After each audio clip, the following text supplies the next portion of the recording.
Divide చేశారు. కొద్దిసేపటి క్రితమే 2 క్రేన్ల సహాయంతో ఆ లారీని ఆ టిప్పర్ని కూడా తీసినటువంటి పరిస్థితి ఉంది. ఒక్కసారి నేను టిప్పర్ దగ్గరికి వెళ్ళి ఆ విజువల్స్ ని చూపించే ప్రయత్నం చేస్తాను. ఫ్రంట్ సైడ్ టిప్పర్ మనకి వెనక సైడ్ మాత్రమే కనిపిస్తుంది. ఎలాంటి డ్యామేజ్ అనేది మనకి అవ్వలేదు. ఫ్రంట్ సైడ్ ఏదైతే ఉందో అది మాత్రమే బస్కు ఉన్నటువంటి ఫ్రంట్ సైడ్ కి దూసుకు వెళ్ళడం వల్ల ఆ టిప్పర్ ఫ్రంట్ సైడ్ తో పాటు బస్సు ఫ్రంట్ సైడ్ కూడా మొత్తం నుజ్జు అయిపోయింది. ఒక్కసారి మనం టిప్పర్ ని చూస్తే ఎంతవరకు డ్యామేజ్ అయింది, అది ఎంతవరకు జరిగింది ప్రమాదం అనేది కూడా మనకి క్లియర్ గా కనిపిస్తుంది. ఫ్రంట్ సైడ్ మనకి ఎక్కడా కూడా డ్రైవర్ కూర్చున్నటువంటి సీటు మొత్తం పూర్తిగా ధ్వంసమైనటువంటి విజువల్స్ బిగ్ టీవీ స్క్రీన్ మీద చూడొచ్చు. ఒక్కసారి మనం ఈ ఫ్రంట్ సైడ్ కి సంబంధించి కూడా ఎంతవరకు నుజ్జు అయింది అనేది కనిపిస్తుంది. ఈ లెఫ్ట్ సైడ్ ఫ్రంట్ సైడ్ భాగం మొత్తం కూడా లోపలికి వెళ్ళిపోయింది. అంటే బస్సు ని ఏ వరకు డ్యామేజ్ చేసింది అనేది కూడా మనకి స్క్రీన్ మీద కనిపిస్తుంది. ఒక్కసారి అశోక్ లైలాండ్ కి సంబంధించినటువంటి ఈ టిప్పర్ కి ఒక్క ఫ్రంట్ భాగం మొత్తం కూడా ఇదే పరిస్థితి ఉందని చెప్పుకోవాలి. డ్రైవరు నడిపినటువంటి టైంలో తెల్లవారుజాముడు కావడము, అదేవిధంగా ఓవర్ స్పీడ్, ఈ 2 కారణాలుగానే చెప్తున్నారు. ఈ ఫ్రంట్ సైడ్ అంతా కూడా పూర్తిగా ధ్వంసమైపోయింది. సీట్లో ఉన్నటువంటి పర్సన్ మొత్తం అక్కడికక్కడే మృతి చెందినటువంటి ఘటన చోటు చేసుకుందని చెప్పాలి. ఒకసారి నేను ఈ టిప్పర్ కి సంబంధించి ఆ డ్రైవర్ సీటు భాగం ఏదైతే ఉందో అక్కడ చూపించే ప్రయత్నం చేస్తున్నాను. ఇది మాత్రము ఆ టిప్పర్ డ్రైవర్ కూర్చున్నటువంటి సీటు. ఒక్కసారిగా ముందుకు వెళ్ళినటువంటి ఆ టిప్పర్ బస్సులోకి చొచ్చుకుపోయిన తర్వాత ఈ రైట్ సైడ్ ఉన్నటువంటి, అంటే డ్రైవర్ కి రైట్ సైడ్ ఉన్నటువంటి భాగం మొత్తం కూడా నుజ్జు అయిపోయింది. వన్ సైడ్ మొత్తం డ్యామేజ్ అయింది. పైక మొత్తం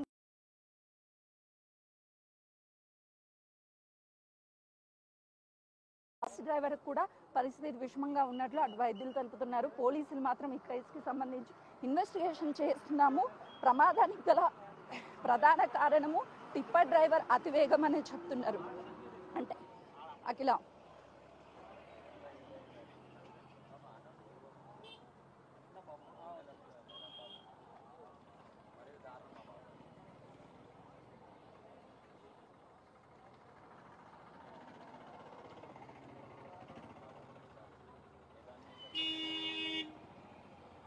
ఆ టిప్పర్ ఎక్కడి నుంచి వస్తుంది, ఎవరిది అనేది మాత్రం ఇంకా క్లారిటీ లేదు. టిప్పర్ డ్రైవరు అతి ఓవర్ స్పీడే ప్రధాన కారణం అని చెప్పేసి పోలీసులు చెప్తున్నారు. కానీ ఈ టిప్పర్ మొత్తం కూడా ఫ్రంట్ సైడ్ డ్యామేజ్ అయిపోయి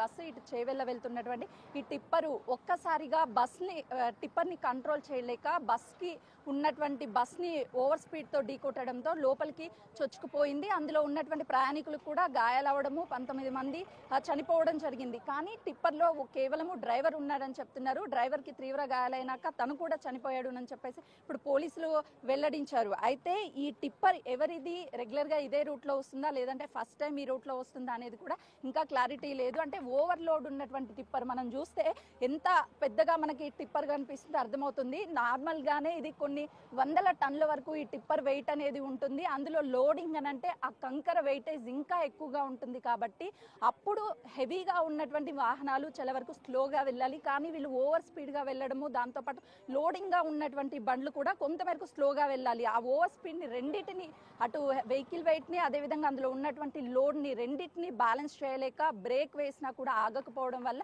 అటుగా వస్తున్నటువంటి ప్రైవేట్ బస్లోకి ఒక్కసారిగా ఈ టిప్పర్ చొచ్చుకుపోయిందని చెప్తున్నారు. వెనుక సైడ్ భాగంలో ఎక్కడ మనకి డ్యామేజ్ అయినట్లు ఎక్కడా కనిపించడం లేదు. కేవలము ఫ్రంట్ సైడ్ మాత్రమే ఆపోజిట్ గా వెళ్తున్నటువంటి లారీ, ఆపోజిట్ గా వస్తున్నటువంటి అంటే ఎదురెదురుగా వెళ్తున్నటువంటి బస్సు, అదేవిధంగా ఈ టిప్పర్, ఈ 2 ఢీకొట్టి ఈ ప్రమాదం జరిగింది అని చెప్పేసి పోలీసులు చెప్తున్నారు. ఒక్కసారి మనం టైర్స్ ని పరిశీలించవచ్చు. ఎందుకనంటే బ్రేక్ వేసినటువంటి టైమ్స్ లో కూడా ఈ టైర్లు అనేవి చాలా గ్రిప్ ఉండాలి. ఒక్కసారిగా బ్రేక్ వేసినప్పుడు ఇవి టైర్లు ఆగాయి అంటే ఎలాంటి ప్రమాదాలు జరుగు. కానీ టైర్లు కూడా ఆ టైంలో స్కిప్ అవుతూ ఎక్కువగా ఉంటాయి. కాబట్టి టైరు పేలిపోయింది కూడా మనకి విజువల్స్ లో కనిపిస్తుంది. ఇదంతా బ్లాస్ట్ అయింది. ఆ టైర్స్ కూడా పూర్తిగా ధ్వంసమైనటువంటి పరిస్థితి కనిపిస్తుంది. పైన ఉన్నటువంటి వెహికల్, ఇంత హెవీ వెహికల్ లోపల బస్ లోపలికి చొచ్చుకుపోయినప్పుడు అందులో ఉన్నటువంటి ప్రయాణికులు ప్రాణభయంతో కేకలు వేశారు, ఎవరు కాపాడండి కాపాడండి అని చెప్పేసి. అప్పటికే కొంతమందికి గాయాలయ్యాయి. మరికొంతమంది ఆ కంకర్ రాళ్లలో చిక్కుకుపోయి అక్కడికక్కడే ప్రాణాలు కోల్పోయారు. కళ్ళ ముందే ప్రాణాలు కోల్పోతున్న వెళ్తున్నటువంటి వాళ్ళని కాపాడలేక ఒకవైపు వాళ్ళకి తగిలినటువంటి గాయాలతో ఆ బాధ ఒకవైపు భరించలేక ప్రయాణికులు బిక్కుబిక్కుమంటూ ఎవరైనా వచ్చి మమ్మల్ని కాపాడితే బాగుండు అని చెప్పేసి ప్రాణభయంతో విలవిల్లాడిపోయినటువంటి పరిస్థితి ఉంది. ఈ ఘటన చూడడానికి చుట్టుపక్కల ఉన్నటువంటి వాళ్ళంతా కూడా ఉదయం 6:30 గంటల ప్రాంతంలో జరిగింది. తరచూ ఇలాంటి ఘటనలు ఇక్కడ జరుగుతూనే ఉన్నాయి అని చెప్తున్నారు. మనం చుట్టుపక్కల కూడా చూడొచ్చు, చాలా మంది ఇక్కడికి ఈ ఊరికి సంబంధించినటువంటి వాళ్ళు వచ్చారు ఈ ఘటన జరగడం. కానీ గతంలో కూడా ఇలాంటి ఘటనలు జరుగుతున్నాయి. రోడ్డు అదేవిధంగా ఓవర్ స్పీడ్ ఈ రెండు ప్రధాన కారణం అని చెప్తున్నారు. పోలీసులు ఎలాంటి ట్రాఫిక్ లేకుండా ఉండేందుకు ఇక్కడికి వచ్చినటువంటి వాళ్ళని ఎక్కడికక్కడ క్లియర్ చేస్తున్నారు. వాహనాలు కూడా ఎక్కడ ఆగకుండా ఎలాంటి ట్రాఫిక్ ఇబ్బందులు లేకుండా ట్రాఫిక్ ని కూడా డైవర్ట్ చేసినటువంటి సిచ్యువేషన్ ఇక్కడ నెలకొందనే చెప్పాలి. మొత్తానికైతే ఈ ఘటన మరొకసారి డ్రైవర్లు నిర్లక్ష్యం వహిస్తే ప్రాణాలు పోయే పరిస్థితి ఉంటుంది అని చెప్పడానికి ఇదొక ఎగ్జాంపుల్ అని చెప్పాలి. కర్నూలులో జరిగినటువంటి ఘటన మరొకసారి ఇలాంటి ఘటన జరగడం వల్ల ఇటు ప్రయాణికుల్లో ఒక భయం ఏర్పడుతుంది. అంటే డ్రైవర్లు నిర్లక్ష్యం వహిస్తే ప్రయాణికుల ప్రాణాలు పోతాయి అని చెప్పడానికి ఇదొక ఎగ్జాంపుల్ గా చెప్పొచ్చు. దాదాపు ఇక్కడ జరిగినటువంటి ఘటనకి సంబంధించి ఒక 500 మీటర్స్ వరకు ఈ బస్ అనేది స్లో చేయలేక, అదేవిధంగా ఎదురుగా వస్తున్నటువంటి టిప్పర్ కంట్రోల్ చేయలేక పూర్తిగా ఈ ఘటన జరిగింది అని చెప్తున్నారు. ఈ రోడ్డు మొత్తము రక్తపు మడుగుల్లో మొత్తం కూడా ఉంది. ఎందుకనంటే దాదాపు 19 మంది చనిపోయారు, 19 మందికి పైగానే గాయాలయ్యాయి అని అంటే ఆ టైంలో ఇక్కడ వాళ్ళ ఆర్తనాదాలు ఎంతగా వినిపించి ఉంటాయో మనకు అర్థమవుతుంది. ఇప్పటికీ కూడా అదంతా క్లియర్ చేయడానికి ఇంకా టైం పడుతుంది. లోపల ఏమైనా ఉన్నాయా, ఇంకా బాడీస్ ఏమైనా ఉన్నాయని చెప్పేసి లోపల ఉన్నటువంటి కంకర్నంతా కూడా అటు క్లియర్ చేస్తున్నారు. అదంతా తీసిన తర్వాత మాత్రమే ఇంకా ఎవరైనా ఉన్నారా లేదా అనేది కూడా ఒక క్లారిటీ వచ్చే అవకాశం ఉంటుంది. బస్సు మొత్తం కూడా కంకర రాళ్లతో ఉదయం నిండిపోయింది. అందులో ఉన్నటువంటి ప్రయాణికులు ఆ కంకర రాళ్ళు లోపల చిక్కుకుపోయి ఉన్నారు. వాళ్ళని తీసేటువంటి టైంలో రెస్క్యూ చేసి చాలా వరకు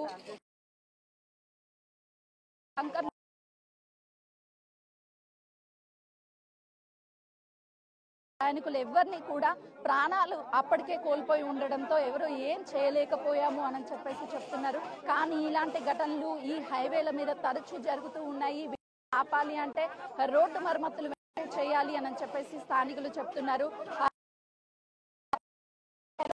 తొలగించే ప్రయత్నం చేస్తుంది. కంకర్ని తొలగించడానికి 45 నిమిషాల పాటు టైం పడుతుంది అని అంటే ఆ కంకర ఎంతవరకు లారీలో టిప్పర్లో ఉన్నటువంటి కంకర్ బస్సులోకి నిండిపోయింది అనేది అర్థమవుతుంది. దాని కింద ఉన్నటువంటి మనుషులు క్షణము ఎంత నరకం అనుభవించి ఉంటారో. ఒకవైపు ఓవర్ స్పీడ్ గా వచ్చినటువంటి టిప్పర్ బస్సు లోపలికి దూసుకుపోయింది. కళ్ళ ముందే చూసినటువంటి ప్రయాణికులు ప్రాణభయంతో బిక్కుబిక్కుమంటుంటే మరికొంతమంది ఆ కంకర్ రాళ్ల కింద పడి ఆ ప్రాణం పోయేటువంటి సమయంలో ఎంత ఆర్తనాదాలు చేసి ఉంటారు. కళ్ళ ముందు తమ పిల్లల ప్రాణాలు కోల్పోవడంతో వాళ్ళ ఆర్తనాదాలు మొత్తం కూడా అరుపులు, కేకలు. ఆ సమయంలో ఎవరైనా వచ్చి మమ్మల్ని కాపాడితే బాగుండు అని కళ్ళు తెరిచే లోపే ఆ ప్రాణాలు గాలిలో కలిసిపోయాయని చెప్పాలి. ఇది కేవలము టిప్పర్ డ్రైవర్ యొక్క నిర్లక్ష్యంగా చెప్తున్నారు. మొత్తం సీట్లు అంటే ఈ ఆర్టీసీ బస్సులో 40 మందికి పైగానే ఉన్నారని చెప్తున్నారు. కొంతమంది 60 మంది ప్రయాణికులు ఉన్నారని కూడా చెప్తున్నారు. కాబట్టి వాళ్ళందరూ ఎక్కడికి సంబంధించినటువంటి వాళ్ళు ఏంటి అని చెప్పేసి వాళ్ళ వివరాలను సేకరించే పనిలో పోలీసులు ఉన్నారు. ఫస్ట్ ఆఫ్ ఆల్ దీని కింద ఎవరైనా ఉన్నారా అని చెప్పేసి సహాయక చర్యలను అయితే ముమ్మరం చేశారు. బస్ లో ప్రయాణిస్తున్నటువంటి వాళ్ళ లిస్ట్ అవుట్ కూడా కొద్దిసేపటి క్రితమే పోలీసులు సమాచారాన్ని సేకరిస్తున్నామని చెప్తున్నారు. ప్రమాదానికి గల కారణాలను కూడా ఒకవైపు పోలీసులు మేము మొత్తం కూడా ఈ వివరాలను సేకరించే పనిలో ఉన్నామని చెప్తున్నారు. ఫ్రంట్ సైడ్ మాత్రమే ఎక్కువగా టిప్పర్లో ఉన్నటువంటి కంకర మొత్తం ఆ బస్సులో పడిపోయింది. రైట్ సైడ్ అంటే డ్రైవర్ కూర్చున్నటువంటి భాగం నుజ్జు అవ్వడంతో పాటు లెఫ్ట్ సైడ్ లో ఉన్నటువంటి సీట్లో కూర్చున్నటువంటి ప్రయాణికులకి